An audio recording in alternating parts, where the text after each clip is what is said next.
what are the expressions for drift process and diffusion process in this video.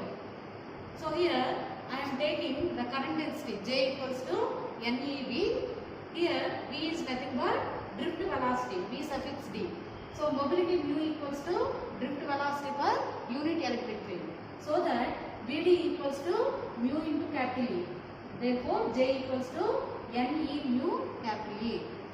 Therefore J of electrons means the current density due to electrons, Ne mu n into capital E.